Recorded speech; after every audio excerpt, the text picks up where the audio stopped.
आज हम पाठ 4 पढ़ेंगे। नवीन पल्लव, हिंदी पाठ्य पुस्तक कक्षा 5 सेंट मारिया की। ये कविता लिखी है श्री मैथिली शरण गुप्त जी ने। माँ कहे एक कहानी।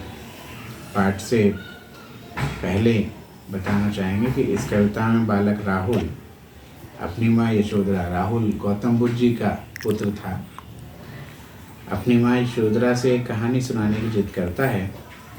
तो उसकी माँ ये कहानी उसे सुना रही है। माँ कहे एक कहानी। राहुल अपनी माँ यशोधरा से कह रहा है कि मुझे एक कहानी सुना दे। बेटा समझ लिया क्या तूने मुझको अपनी नानी, कहती है मुझसे ये चेटी, तू मेरी नानी की बेटी।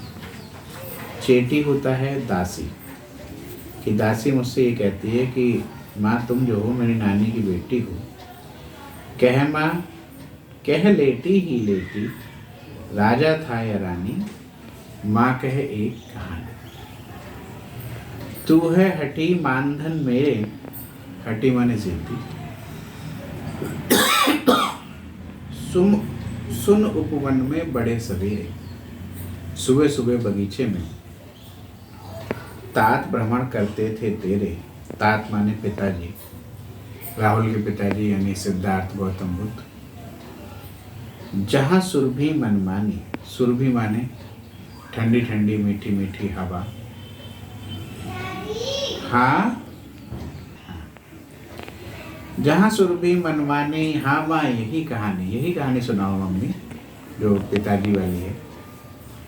वर्ण वर्ण के फूल खिले थे, झलमल कर हिम बिंदु झिले थे। तरह तरह के फूल खिले थे, अलग अलग रंगों के, जिन पर ओस की बूंदें हिम बिंदु झलक रहे थे। हल्के झोंके हिले मिले थे, लहराता था पानी, लहराता था पानी। हाँ हाँ यही कहानी। गाते थे खग कलकल स्वर से, खग माने पक्षी चिड़िया। सहसा एक हंस ऊपर से, अचानक एक हंस ऊपर से गिरा, बिद्ध होकर खग शर से, जो घायल था, बिद्ध माने घायल, एक तीर से, शर माने तीर। हुई पक्षी की हानि, उस पक्षी का नुकसान हुआ था। हुई पक्षी की हानि, करुणा भरी कहानी, कुछ दुख का भाव आ रहा था उसके मन में। चौंक उन्होंने उसे उठाया, नया जन्म सा उसने पाया, इतने में आखेटक आया। आखेटक माने शिकारी। लक्ष्य सिद्धि का मानी, लक्ष्य सिद्धि का मानी, कोमल कठिन कहानी। मांगा उसने आहत पक्षी, उस शिकारी ने उस घायल पक्षी को मांगा गौतम बुद्ध से। तेरे तात किंतु थे रक्षी, लेकिन क्योंकि तुम्हारे पिताजी उसकी रक्षा कर रहे थे, तब उसने जो था खग बख्शी, तो वो व्यक्ति जो उस पक्षी का भक्षण करना चाह रहा था, हट करने की ठानी, जिद करने लगा। हट करने की ठानी, अब बढ़ चली कहानी। हुआ विवाद सदै निर्दय में। दयालु और निर्दयी, दयालु थे गौतम बुद्ध जी, निर्दयी था वो शिकारी जिसने उस पक्षी का शिकार किया था।